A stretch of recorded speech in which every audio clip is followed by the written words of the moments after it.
হেঁটে চলেছি 1000 বছর ধরে।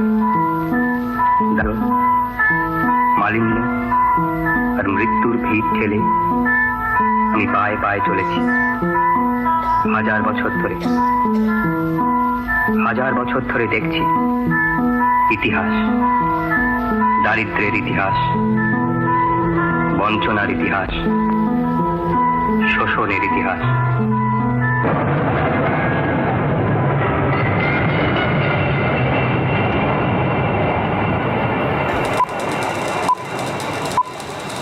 The cinema has always had a complex existence in India. Long before independence, one of the world's largest film industries has had a difficult relationship with the nation at whose service it was supposed to exist. The age of film was born more or less after the First World War, signaling a new age of mass democracy. Ever since, filmmakers have been in the line of fire as the cinema, standing in for a new public domain, has seen battles take place on the streets, in courtrooms, and of course in movie theatres. It would often be a battle over a definable entity named film, an entity that could have a title, a name, a censor certificate. Equally often, it was a battle over something more amorphous, an undefinable, unquantifiable, and uncensorable moving image. I am Ashish Rajadhyaksha, and over the next 3 episodes, we will be looking at a relatively recent history of cinema, where the mere act of making, showing, or even simply seeing film led to battles over multiple rights. Battles against prior restraint to define the basic rights of citizenship, from freedom of speech to equality before the law. In June 2015, students of the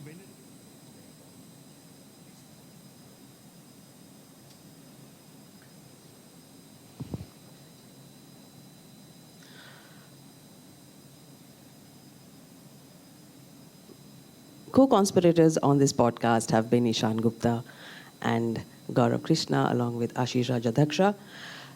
May I invite S.V. Srinivas to introduce the evening.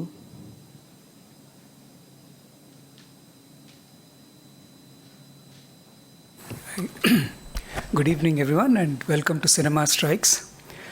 The event today is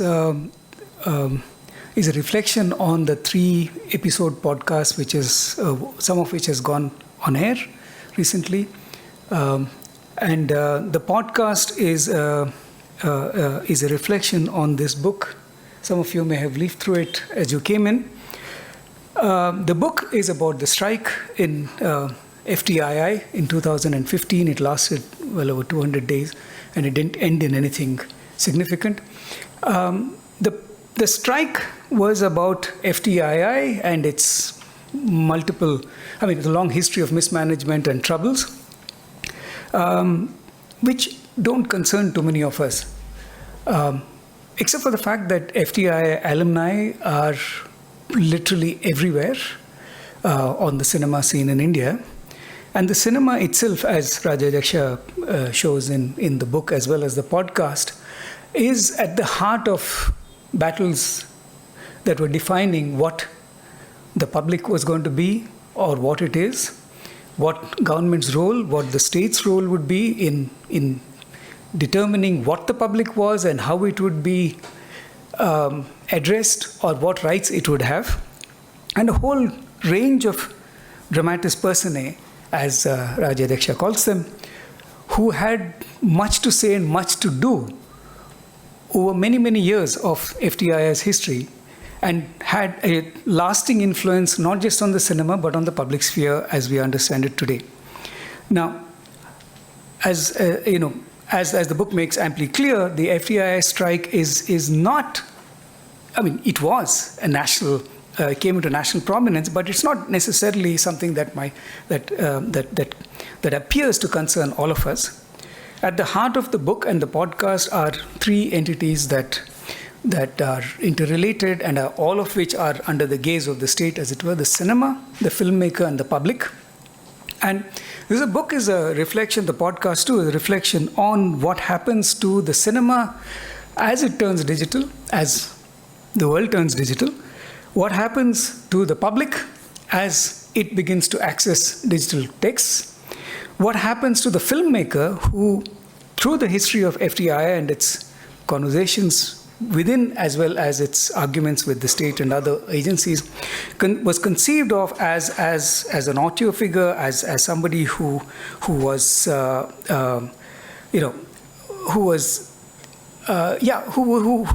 once the source of meaning of cinema, as well as someone who had much to say to the state and was pushing back against many policies of the government. Now, so the filmmaker was at once, as Ashish calls it, a kind of a ghostly figure, as well as a radical presence and the one who gave this entity meaning. Now, what happens over the years? What the last strike that the book refers to, I mean, the 2015 strike, not the last one actually, that the book refers to, comes at a time when cinema post-celluloid has expanded. So we see an expanded cinema, a public which initially was conceived of an entity which had a right to the cinema, evolving into what management studies people call a prosumer, a producer and consumer in one, mixed in one, but a prosumer who's actually gone rogue, prosumer at large, who now has the right to stop the show, right? So the public as an entity that had a right to enter that space of the cinema, because we were an independent nation and everybody had the same rights, to an entity that was going to now stop the show because it objected to something. The heckler's veto, which appears in one of the podcasts, is something now that overshadows the work of the filmmaker and also determines in some ways the state policy. The public, which had to be protected and therefore had to, was always presented as the reason why the filmmaker's rights had to be curtailed, is now a different kind of entity. Now, what happens to the filmmaker in the middle of all of this? What happens to the cinema? The cinema is no more. It is now digital. It's a series, as Rajadhyaksha says at some point, it's a series of ghost images. It's also a series of borrowings, of intertextual references. It's also a whole lot of digital waste that is assembled by the filmmaker to make new meanings. And of course, it is an object of commerce on a scale that was not witnessed earlier. So here's a book that, here's a book that reflects on a strike, and the podcast which reflects on the book, and the performance which is going to reflect on all three, which is really something of a history of the present, taking stock of where we are as film viewers, as consumers, also as citizens. And as the book is appropriately titled, it's John Ghatak Tarkovsky, the major figures of the strike. Subtitle, the subheading is Citizens, Filmmakers, and Hackers. Ashish, it's now your. Thank you very much, Ashish and Rashmi, Ashish Rajadhyaksha, Rashmi Shani.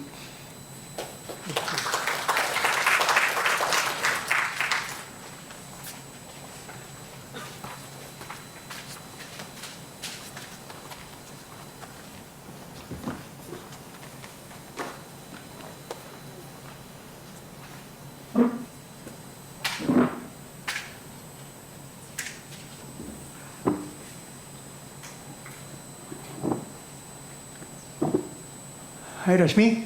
Hi Ashish, how are you? I'm good. All ready to go? Yeah, so the podcast's been released, is it? Thank you. It was quite a remarkable, I don't know what to say, quite a remarkable several days with Ishan and Gaurav, and working here in a form that I've never worked in before. The first episode is out. The remaining two will come, I think, this week and the next. So far, so good. देखते हैं अभी क्या होता है. Great. So this has been quite an experiment, I have to say, the form of this presentation with two academics pretending not to be academics, which has been great fun. But I think that the form actually speaks to something that we're trying to say about expanded cinema in our context, where the distance between the image, object, actor, spectators, all kind of increasingly collapsing and more blurred. And we've used so much footage that has been shared by friends, or it's from the public domain, or it's crowdsourced. And Lekha referred to the glitch as well, which we've used, which of course is not a new device. It's an old device, and those of, our audience who are waiting in the waiting room, I think there's a number of them there. Yeah. We'll remember from Doordarshan in the 70s and 80s that there used to be this kind of, frequent glitch. So that's a device that it's been kind of interesting working with. So yeah, let's see. Let's see. No, I just want to say two things. One is that talking about glitches, I see Pushpamala sitting there, and she will remember that we'd actually encountered the glitch for the first time, and Nalini Malani had used it, I think, around 1990, which is something like, 35 years ago, in the performance that she'd done on Media Material. It was the first time I had encountered the glitch as an art form, and we were using it. But basically, the fact that we are looking at low-res images, and we are surrounded by low-res images all around us, and this entire low-res economy of stuff that will refuse to die has taken a political turn. I think this is what one is very interested in.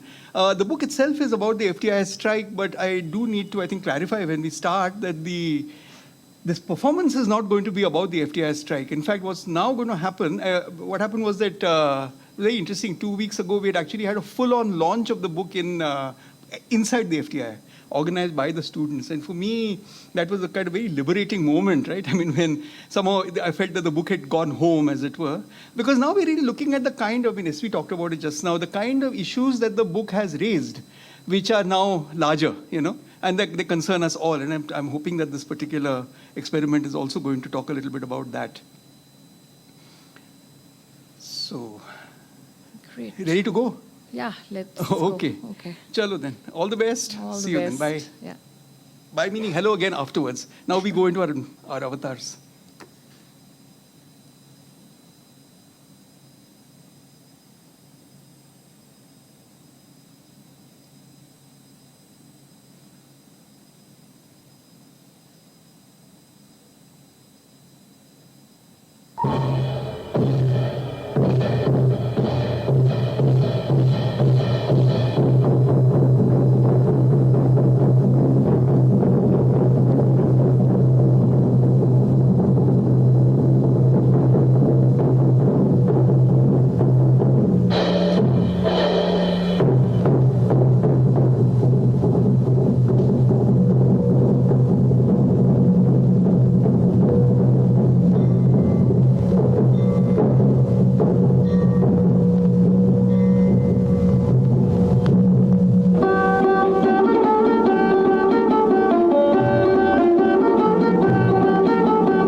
Those of them who will recognize the dance. The question, what is cinema? This is, of course, a famous question. Answers to this question have, however, not been easy. It's interesting that the question, what is cinema, is asked in some undergraduate context, but it's not a question to which we have an answer. For these answers have been elusive, complicated, and volatile. What was cinema was already a complicated question when moving image technology arrived in India around 120 years ago.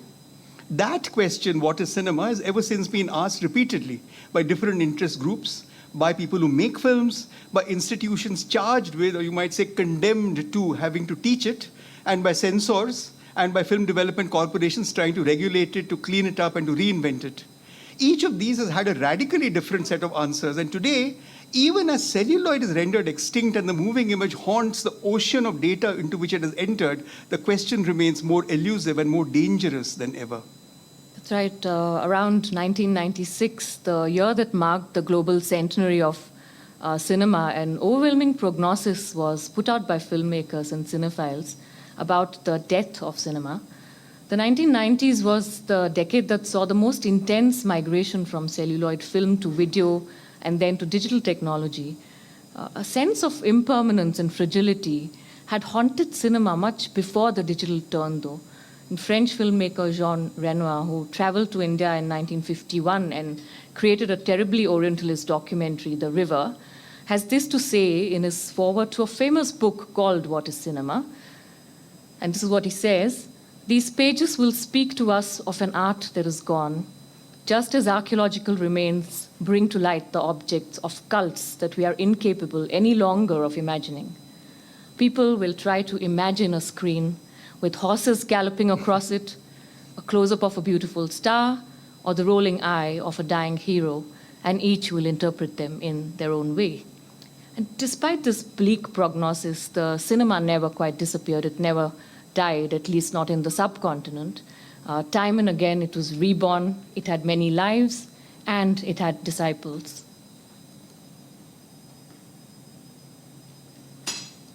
7 crore दर्शक हर हफ्ते, जी हाँ, पूरे 7 करोड़। लोग फिल्मों के इतने मतवाले हैं कि वो अपनी मनपसंद फिल्म देखने के लिए कुछ भी कर सकते हैं। ब्लैक मार्केट से टिकट खरीद सकते हैं, और अगर पैसे न हों तो टिकट के लिए अपने खून का दाम तक लगा सकते हैं। इन लोगों ने अपने फिल्म सितारों को ख्वाबों और ख्यालों का हिस्सा बना दिया है। सिनेमा घर के अंधेरे में लोग अपनी छुपी हुई ख्वाहिश और जज्बात को जाहिर करते हैं। वो तालियां बजाते हैं, डायलॉग दोहराते हैं, प्यार करते हैं, मजा लेते हैं, लड़ते झगड़ते हैं, नाचते हैं, गाते हैं।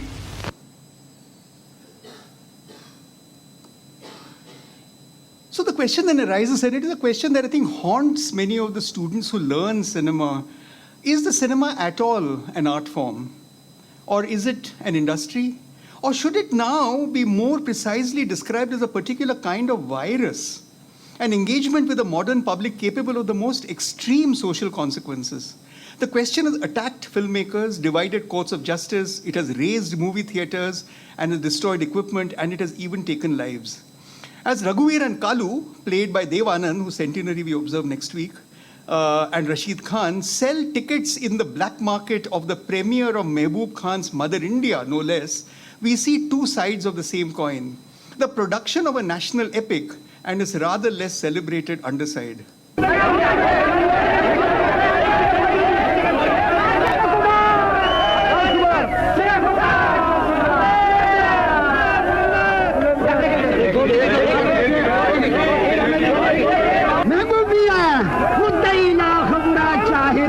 होता है वही होता है जो मंजूर खुदा होता है। पसीना आ रहा है।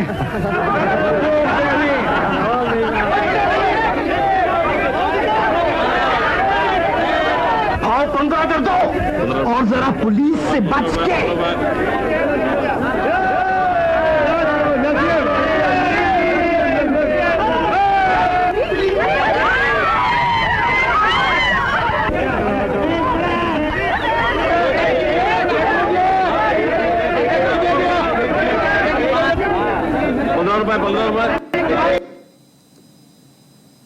Film, defined strictly as celluloid as opposed to video or digital images, exist in an indexical relationship to the world. What you see is what you get. Images can be modified, but they can't be plucked out of thin air.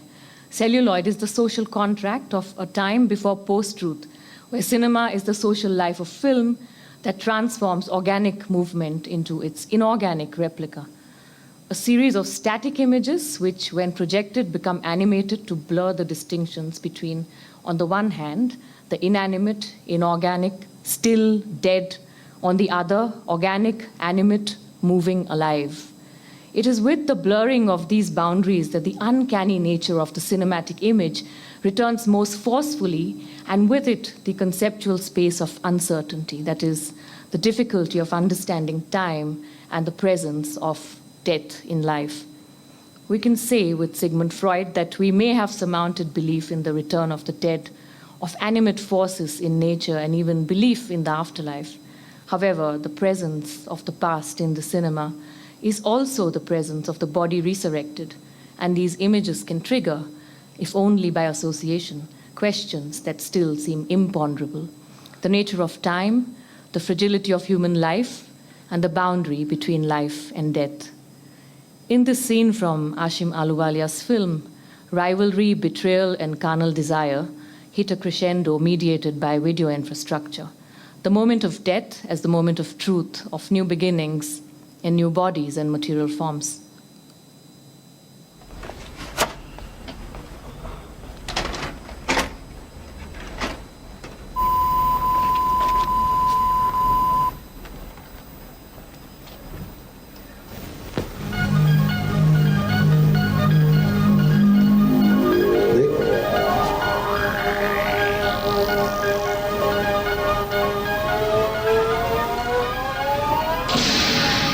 तुम्हारे boyfriend को पता है तुम यहाँ पे आई हो?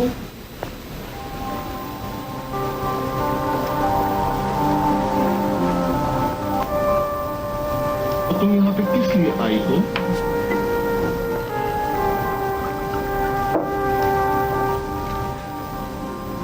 नौटंकी। वाह। और पूजा, तुम कितनी बार हफ्ते में सेक्स करती हो?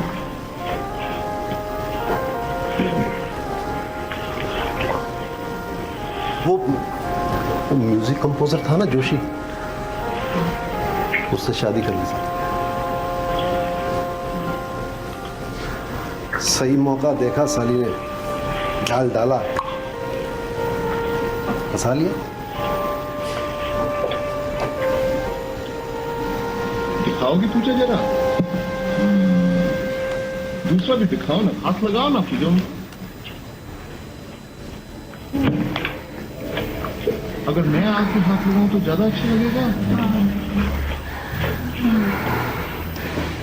तेरे को शुरू से समझाया ना मैंने, एक कस्में, वादे, प्यार, वफा, कुछ नहीं रखा इसमें। हाँ भाई, हाँ बोल। नहीं यार, नहीं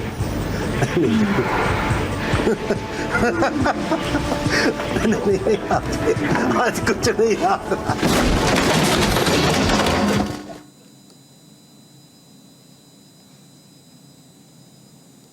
I think once and for all, the courts and even the Supreme Court will have to decide whether a documentary of social protest can be banned or distorted under the cover of clauses which were originally intended to eliminate obscenity and pornography.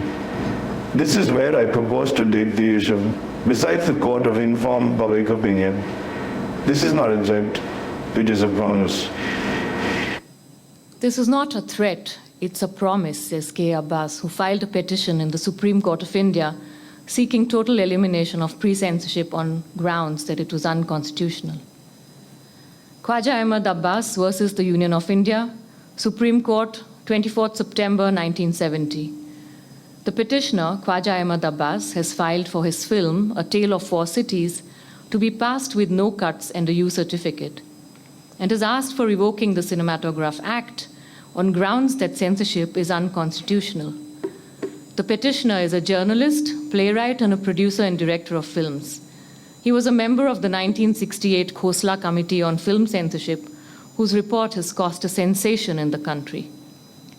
The petitioner produced in 1968 a 16-minute documentary called A Tale of Four Cities, which contrasted the luxurious life of the rich in Calcutta, Bombay, Madras, and Delhi with the squalor and poverty of the poor, particularly those whose hands and labor helped to build beautiful cities, factories, and other industrial complexes. The film is in black and white and is silent, except for a song which the laborers sing while doing work. It shows contrasting scenes of palatial buildings, hotels and factories, and shanties, huts and slums.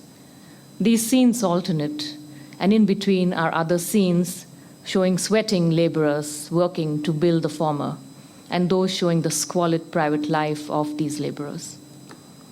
पत्थरों की दीवारें जिनमें कैद इंसान है, पत्थरों की सेजें हैं, पत्थरों का बिस्तर है, पत्थरों के तकिए हैं, पत्थरों की चादर है, नींद और सपने भी पत्थरों में ढलते हैं, पत्थरों के सीने में कितने पाप पलते हैं, कितने पाप पलते हैं। शाम भी कहाँ हुई, ये शाम भी कहाँ हुई।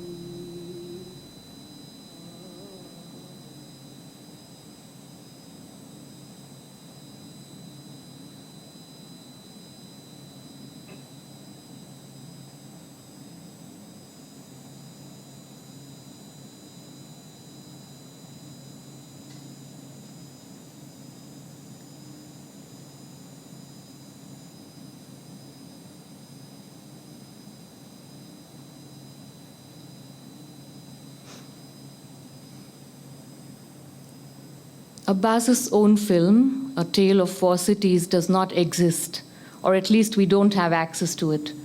Abbas's equally famous Sheher Aur Sapna is the clip that you saw, but he may well be speaking of this film or any that he made in this time, a time when decency and morality ruled supreme as the instruments of censorship.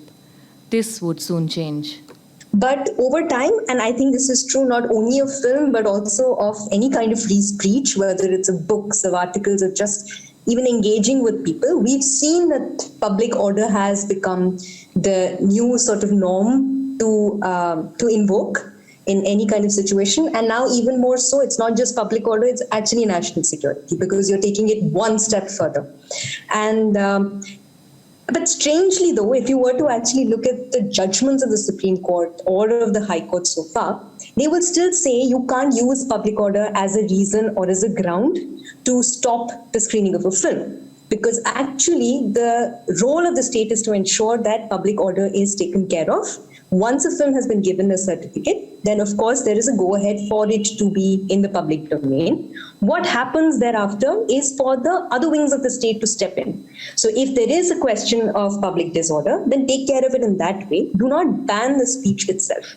But I don't think the problem is with the law. The law, I think, on free speech in India is actually fantastic. The problem is with the implementation, and the misuse of it. Because by the time the courts have gone into this question of stating that, public order is no ground for you to stop the screening, the film has already gone through this whole hysterical trajectory where people have asked for it to be banned, where there are smear campaigns, where film distributors are afraid to pick it up, where people are sort of boycotting the film. So the damage that could have happened has already happened to a certain extent.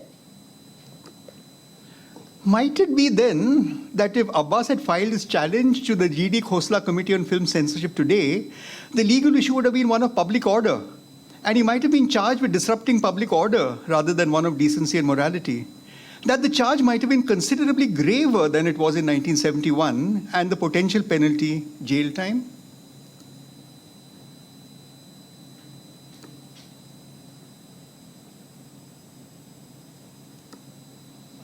तो आई नहीं है। सही बेंगलोर के अंदर के ही होगा, बेंगलोर के अंदर ही होगा। वो ध्यान में आ गया उसका कि वो अच्छा है, वो अच्छा है, वो अच्छा, वो सभी को। जैसे रात को आई, आने के बाद वो काफ़ी था, जैसा बाहर में वो खड़ी थी, और हम रूम में थे, वो लाइट वगैरह भी था कि लाइट जल रहा है। वाइस आने के बाद वो खटखटाई, खटखटाने के बाद जब हम आवाज़ मारा हमको, तब जब उठ गए हम। उठने के बाद हम पूछे भाई कौन आवाज़ मारी, तब कुछ नहीं बोले हो। तब देख रहा हो लड़की खड़ी है, हम बोले क्या बात है, वो कुछ बोली नहीं। जब बाहर हम गए पेशाब करने के लिए, आइस और मेरे साथ वो पकड़ा करने के बाद क्या हो गया हो, फिर हम सो गए। सोने के बाद वो फिर बट गई, बटने के बाद हम फिर बाहर आ गए खुला बदन में। उसके बाद फिर आए, उसके बाद बैठे, बैठने के बाद क्या हुआ, फिर हम लेट गए बिस्तर पर। आने के बाद वो फिर वो हमारे साथ वो होने लगे।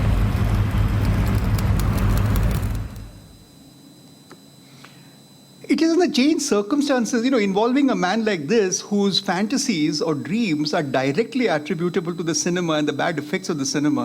It is in this changed circumstance that we need now to revisit both concepts of decency and morality, when these were once the defining purpose of censorship.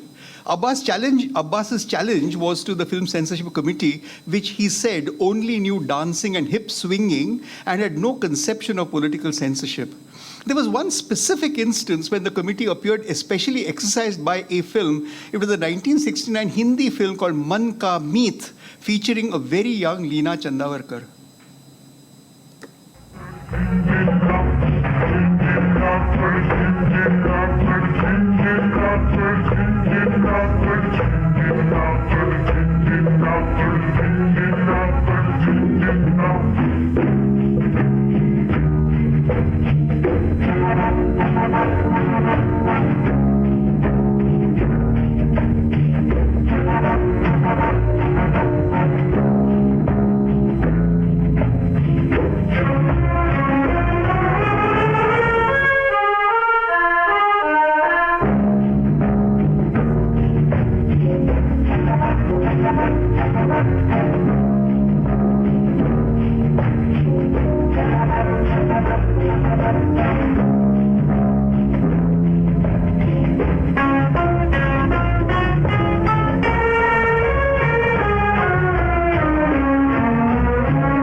Constant appeasement with pictures showing men and women in close contact or suggesting sexual relations can have a debasing influence on the spectators and particularly affect young men and women. Just as the liquor shop is the closest ally of the brothel, So the cinema may become an equally potent medium of incitement to illicit sexual intercourse.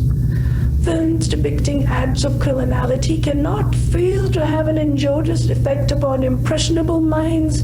Scenes depicting clever escapes, disguises, outwitting detectives, assaulting policemen, breaking open safes, etc. may gradually lead to awakening of the control exercised by the respect in which the law ought to be held by the people. In the months following the publication of the Khosla Committee's report, newspapers and magazines were flooded with letters on the representation of sexuality in cinema. Along with other important recommendations, the committee stated that there was no reason or need to ban the kiss from Indian cinema.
Synesthesia is the process of the brain routing sensory information through multiple unrelated senses, causing one to experience more than one sense simultaneously, like tasting words or linking colors to numbers.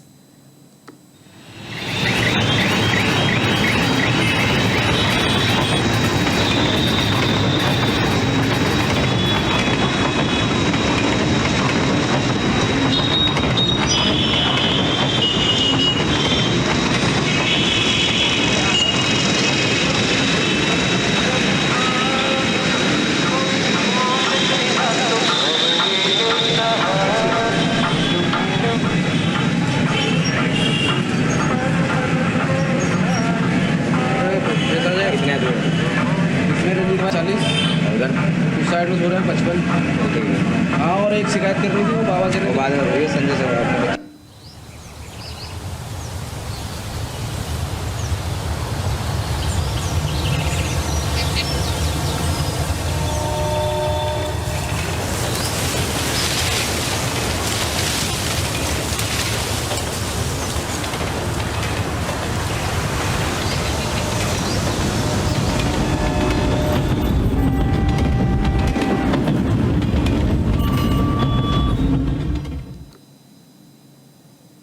In Cities of Sleep, a documentary film about sleep shelters in Delhi, daily wage laborers rent mattresses to rest their weary heads each night.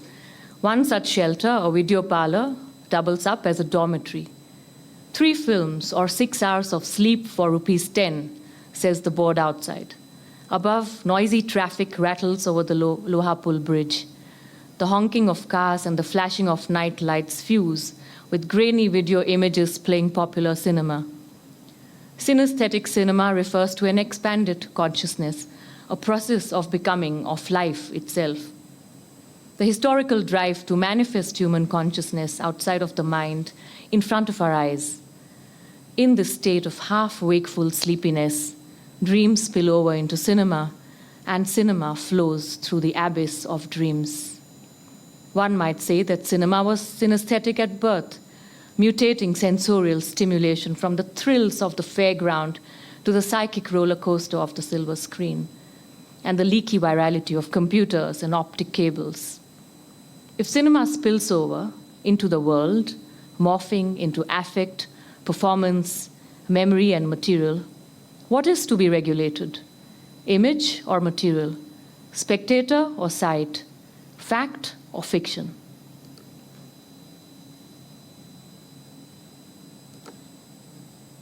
Decency and morality would, however, have a relatively short career in the history of censorship. In 2000, adding to the mob, the pirate, and the black marketeer, a brand new kind of criminal was added to the pantheon of film, a particular sort of disruptor, a combination of thief, impersonator, and squatter. This was what the Information Technology Act of 2000 defined them, and while the term was not used, it would soon have an identity as the hacker.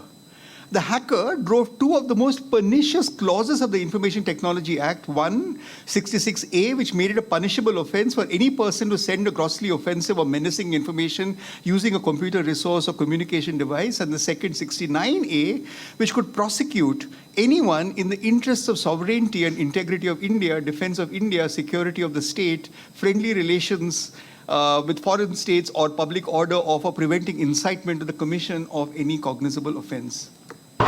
Milord, the reach of print media is restricted to one state or at the most one country. While the internet has no boundaries and its reach is global, the recipient of the free speech and expression used in a print media can only be literate persons, while internet can be accessed by literate and illiterate both, my lord, since one click is needed to download an objectionable post or a video. In case of television serials and movies, there is a permitted pre-censorship which ensures right of viewers not to receive any information which is dangerous or to not in conformity with the social interest. While in the case of an internet, no such pre-censorship is possible, and each individual is publisher, printer, producer, director, and broadcaster of the content without any statutory regulation, my lord. Morphing of images, change of voices, and many other technologically advanced methods to create serious potential social disorder can be applied. Rumors can be spread to trillions of people without check. It is easy, my lord, to invade upon the privacy of any individual. Unlike newspaper, magazine, television, or a movie, it is possible to sexually harass someone, outrage the modesty of anyone, use unacceptably filthy language, and evoke communal frenzy, which would lead to serious social disorder by a mere click of a button without any geographical limitations, and in almost all cases, while ensuring anonymity of the offender. A person will have to buy or borrow a newspaper and or will have to go to a theater to watch a movie, my lord. For television also, one needs at least a room where a television is placed and can only watch those channels which he has subscribed, and that too only at a time when it is being telecast. While in the case of an internet, a person abusing the internet can commit any offense at any place at the time of his choice, and while maintaining his anonymity in all cases.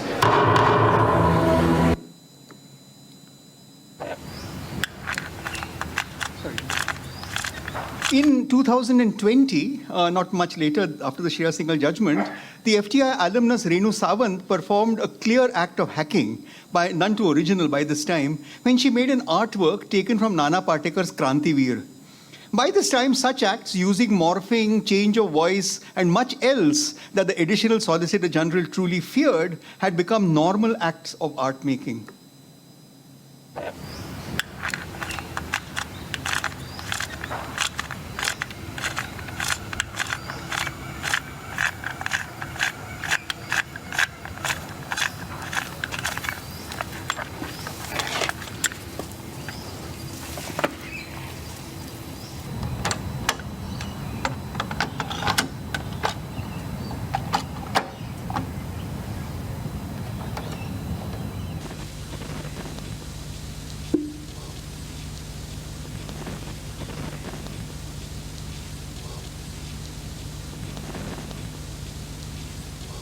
What if you untangled a magnetic mess?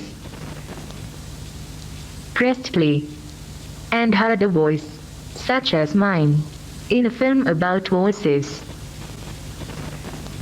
What would it say? What would I say? Might I tell you about the other instances of entire films on audio cassette that I once listened to?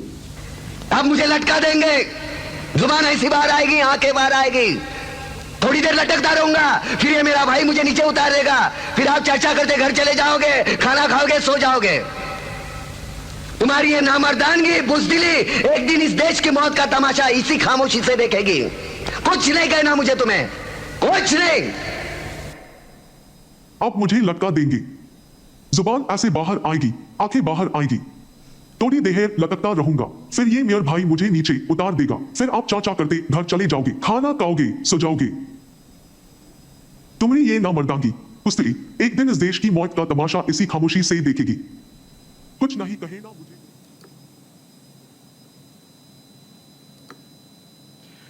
Crowds define the modern public.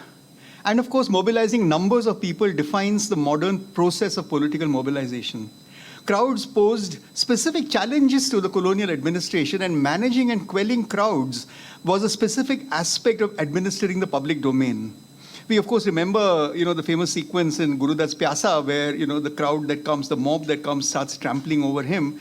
But we do not remember that not much later, 1975, when the architect and urbanist Charles Correa was trying to sell the idea of a radical Bombay plan to the authorities, he took to the cinema to make this point. He made a film, the only time that Charles Correa actually directed a film, in which he explicitly invoked the one thing that only the cinema seemed to be able to do, the fear of the crowd.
A benefit of the democratic reading of the crowd is its revelation of a split.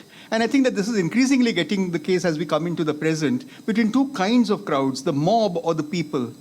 The crowd forces the possibility of the intrusion of the people into politics. Whether the people is the subject of a crowd event is up for grabs.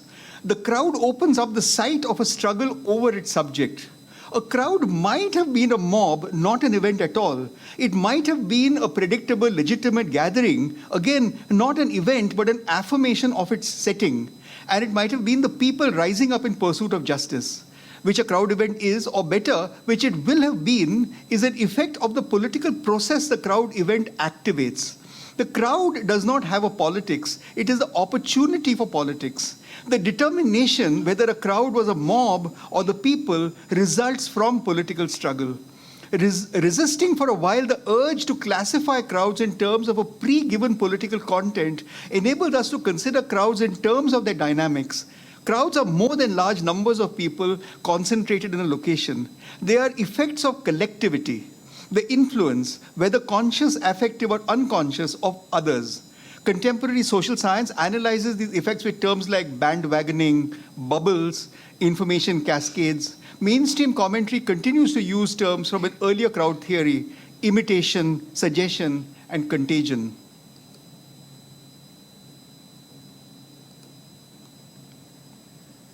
A new era in the history of the faceless crowd as perpetrator of public disruption arose in 1972 when a performance of Vijay Tendulkar's play Sakharam Binder was closed down by a group of between 7 and 10 men at Pune's Bal Gandharva Rangamandir Theatre. The disruptors claimed to be ordinary members of civil society who had been offended by the play's alleged immorality, although it was an open secret that the Shiv Sena was probably behind the attack. Plays by Tendulkar became, as the years went on, a significant target for attack. Some years later, reflecting on these events, Tendulkar said that there was nothing easier to interrupt than a play being staged.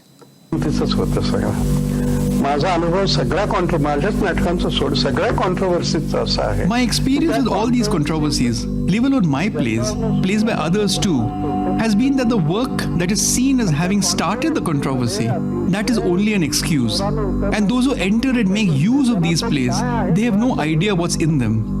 Take any controversy about any work of art. That controversy has never been created by that play, that film, or that work. The need for the controversy lies elsewhere than in the work. Some people become instrumentalized by that external need and then they close down the play. There is nothing easier than shutting down a performance of a play. You shut down the play and the next day your name and photograph comes in the newspapers. This will always be there. As long as there are plays, there will always be someone out there who will want to shut it down. This is what's happening for both these plays. It is true that some audiences found these plays disturbing, but they were not the ones who closed them down. ते फारच सोपं आहे आणि त्यामुळे दुसऱ्या दिवशी, तिसऱ्या दिवशी, चौथ्या दिवशी वर्तमानपत्रात तुमचं नाव आणि फोटो येत असतात. Years later, on the 2nd of August 2015, a usual Saturday afternoon screening at Delhi's Kirodimal College showed Nakul Singh Sohni's Muzaffarnagar Baki Hai. 45 minutes into the screening, around 7 or 8 youths entered and demanded that the screening be stopped because it hurt their feelings. They had seen, they said, around 5 minutes of the film and that was enough for them.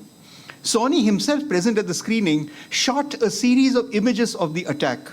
This is placed alongside Sudhanva Deshpande's voice-over talking about the censorship of the street taken from the podcast.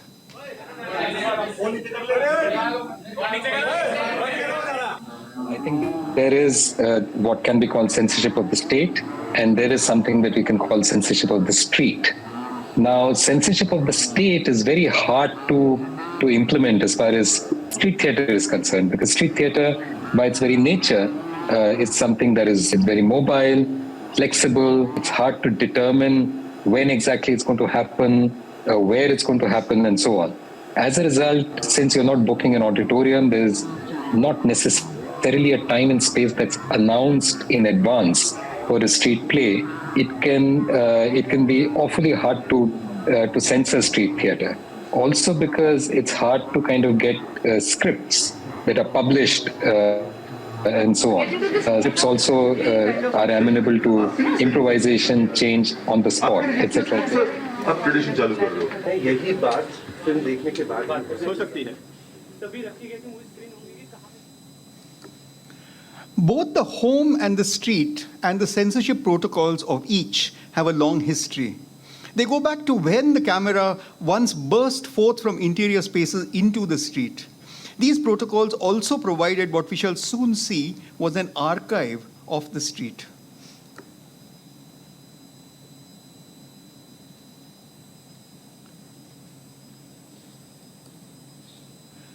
Around the same time as Tendulkar speaking, Mrinal Sen began filming crowds in Calcutta. These were mostly in the form of peaceful demonstrators taking to the streets of the city. In 1971, when he inserted sequences of processions in his film Calcutta 71, students began besieging him to tell them exactly when he had shot these sequences and with whom. As they began spotting the faces of friends who may have disappeared, presumably abducted or killed, Calcutta 71 began defining a new archival significance far removed from the intentions of its maker.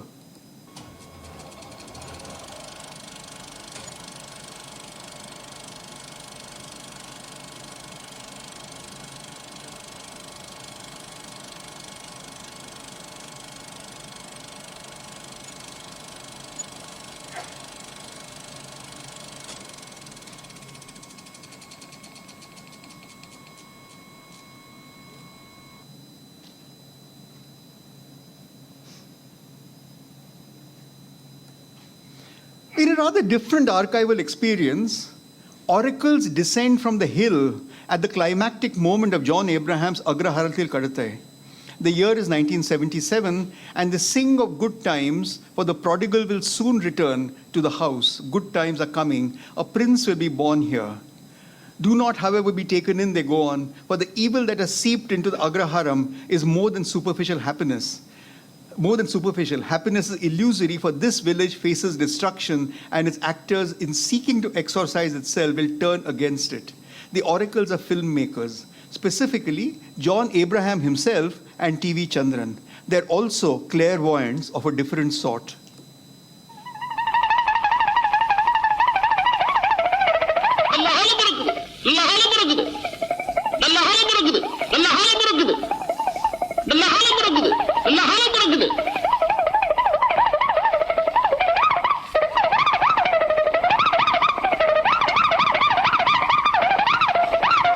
முன்சீப்புட்ட ஐயாவுக்கு நல்ல செய்தி வரப்போகுது, நல்ல செய்தி வரப்போகுது, நல்ல செய்தி வரப்போகுது.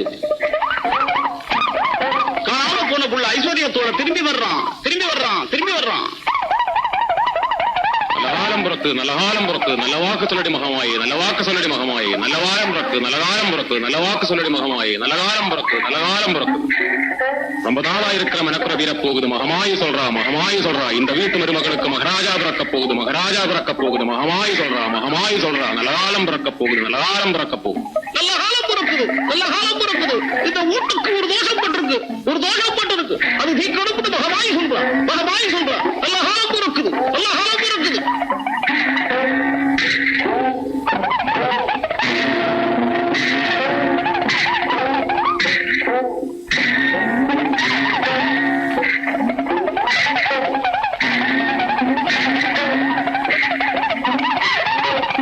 ஐயா பண்ண காரியத்தால கஷ்டம் வரப்போகுது, கஷ்டம் வரப்போகுது.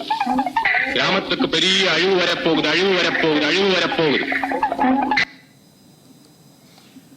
T.V. Chandran's extraordinary directorial career was still to take off, but he had been already cast as a guerrilla leader in P.A. Backer's path-breaking Kabani Nadi Chovarnopol the previous year, while Abraham was well on the way to inheriting Ghatak's mantle as the director prophet of his era. The astonishing conditions of Agraharatil Kadutai's survival now merge with Abraham's dark forebodings of what the future held for India in 1977. The rot, as the prophet filmmakers appeared to say, had gone deep. The evil lay within, and the fire that would burn down the village had to be celebrated in a pagan ritual. You shall perform the dance of ecstasy. Fire is the flaming sun. Fire is the essence of light. May it burn. We shall feed it with melted butter. We shall feed it with flesh.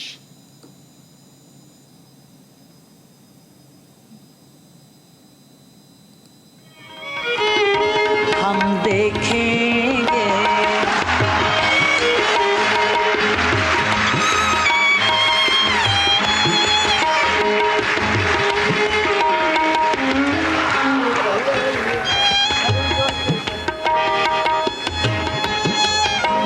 हम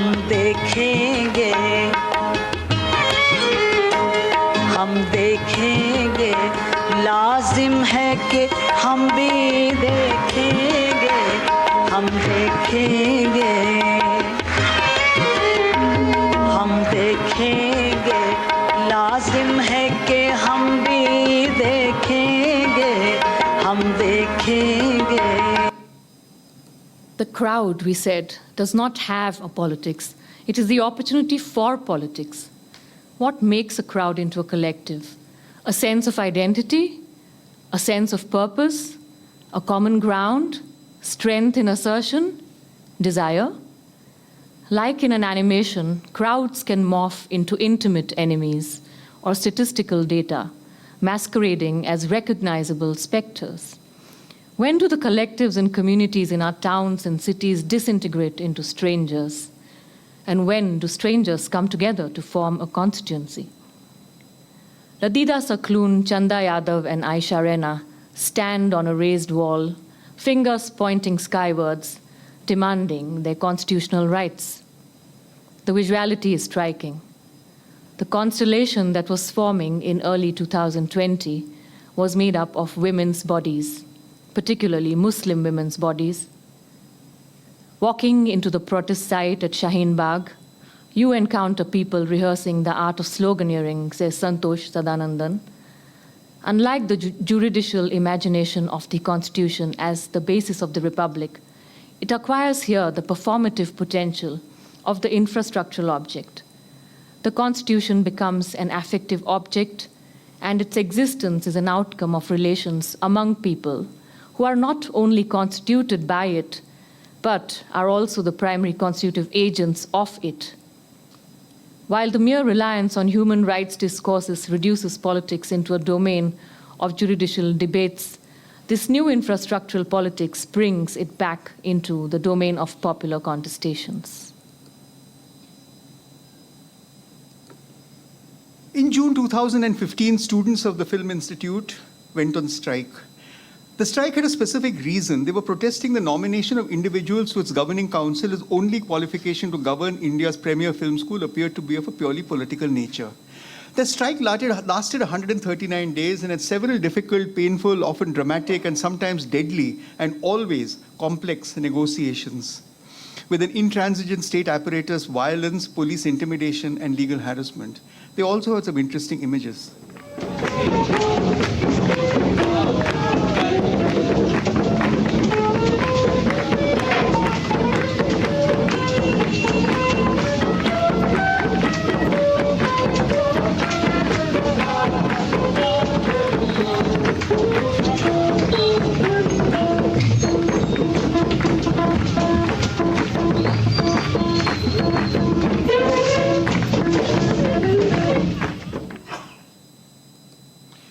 What that strike did was to pose a specific question. It was the question that we began this with, the classic ontological question, what is cinema, now brought to India.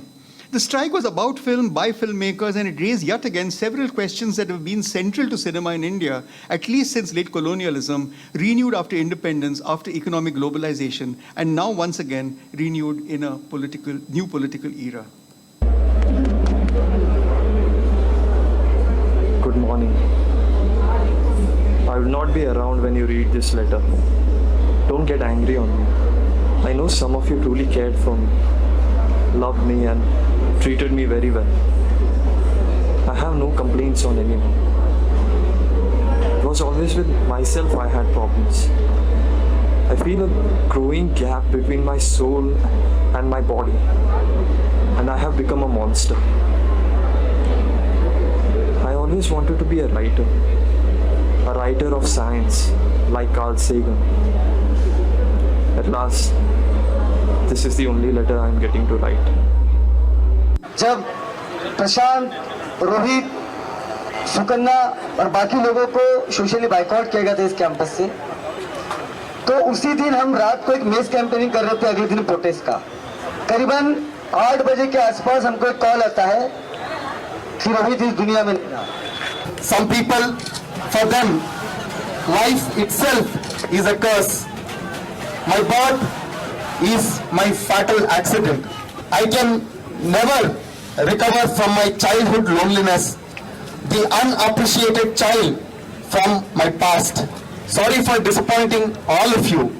You love me very much. I wish all the very best for the future. For one last time, Jai Bhim. One of the things that we will be talking about as this goes on tomorrow is a new kind of an aesthetic practice that seems to have come about here.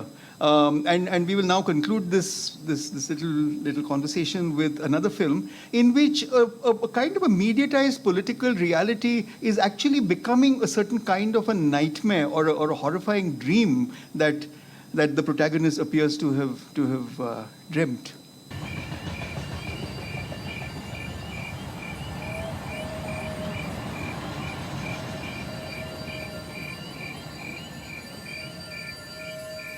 প্রিয়, একটা ভয়ানক স্বপ্ন দেখলাম। বুকটা ভারী হয়ে আছে।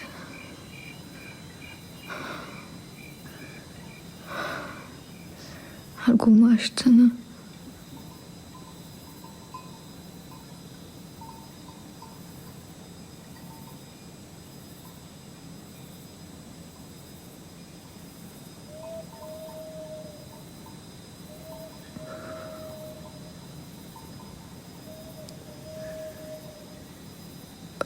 ভয় করছে।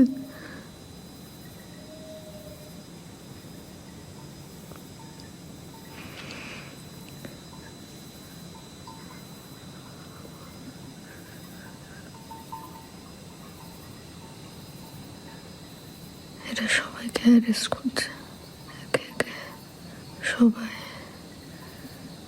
জেলে যাচ্ছে।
আমি একটা প্রোটেস্টে গেছিলাম।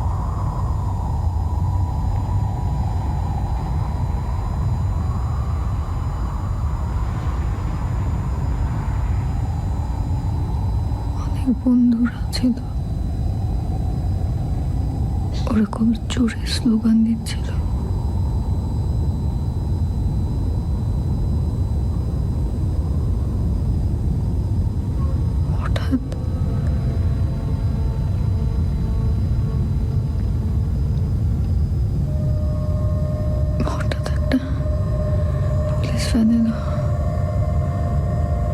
সাথে একটা জল কামান,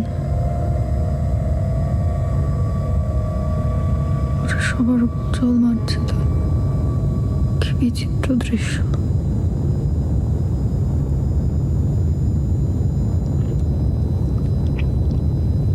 একে একে সবাই অদৃশ্য হতে শুরু করলো। প্রথমে প্রতীক, তারপর নাচি।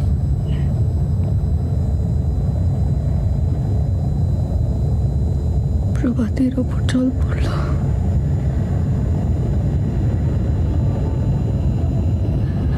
আরো হারিয়ে গেল।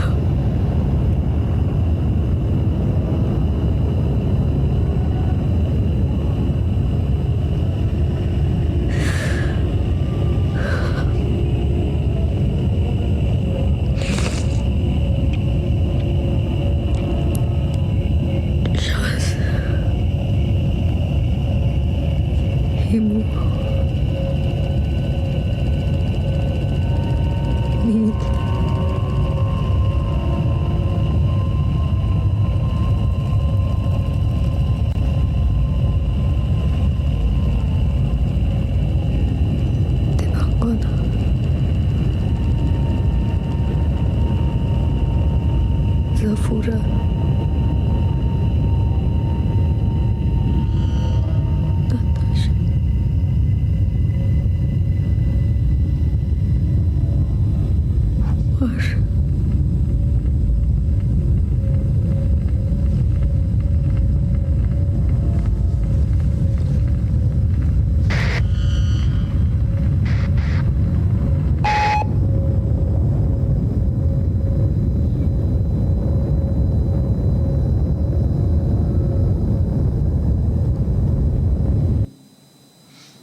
I have to, first of all, thank you very much for coming. And I want to specifically mention Karibi and Kinshuk. Can I ask you to stand up for doing the visuals for this whole thing right at the back?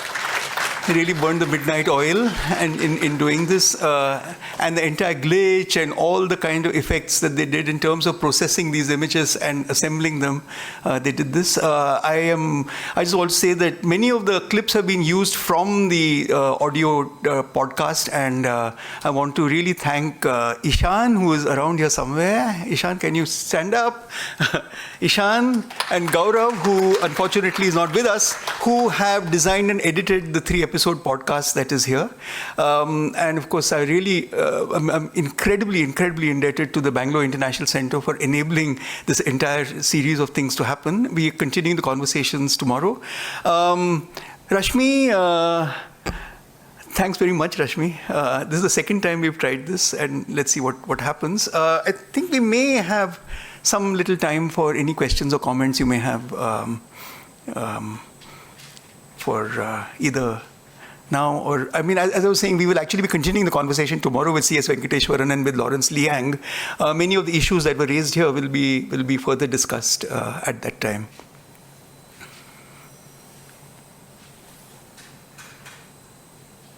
Just go down there to that mic. Just go to the mic. Oh, there might be a cordless mic somewhere. Because they are recording it. Just okay. Just go down there.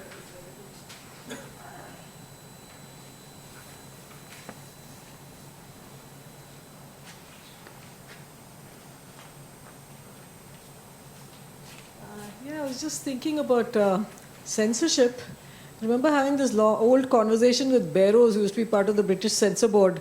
And she said that, of course, like all of us, like, liberals are against censorship.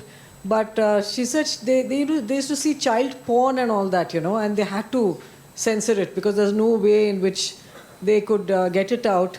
So I was just wondering about what's happening today, like, with Kashmir Files and Kerala Story and all that. So you were, in the performance, there's a lot of material on censorship and the Khosla Committee and all that, but you didn't come up to today when actually we are asking for censorship. I mean, many of us. Maybe. Yeah. No, I mean, this is a question, and of course the question is something that the book addresses and the podcast, I think. Essentially, I think there are two things to be said here. One is that there is an argument for and against censorship. Okay, that's an ethical argument for and against censorship, which we can have under relatively, shall we say, polite circumstances when it is possible to debate these things.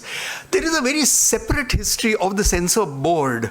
Okay, which is different from pro and anti-censorship. The censor board is a specific sort of history in India, and it plays a certain kind of role at different times. The main point here, and this is something that I think tomorrow's conversation with Lawrence will hopefully take forward, is that the preconditions under which the censor board existed, which is specifically under Article 19.2, under the reasonable restrictions to free speech clause, which has actually allowed for the Cinematograph Act and has created a censor board, used to have a certain number of criteria under which reasonable restrictions are supposed to exist. Back in the day, in the time of K.A. Abbas, they used to be obscenity and decency and morality. Today, they have become public order. that shift is something that we have to really chronicle.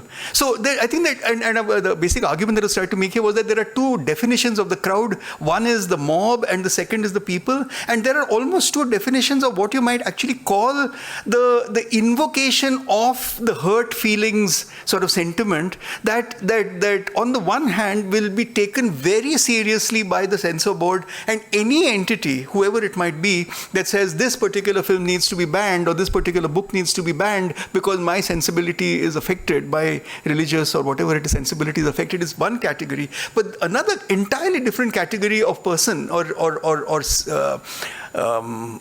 protester, you might say, is given no such support. So essentially what I'm trying to say is that the historical circumstances under which support for and against censorship used to exist, those circumstances have changed.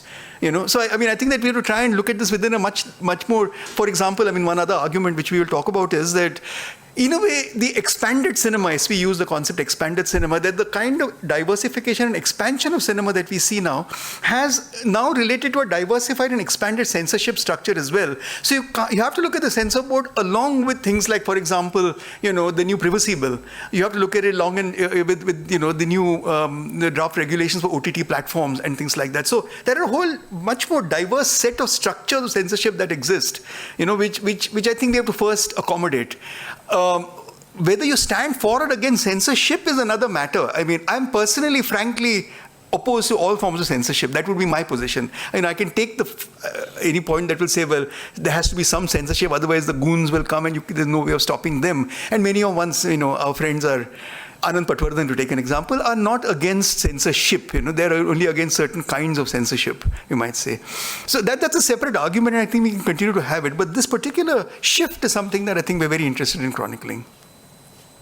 Anyway, I really loved the performance. Congratulations. Thanks.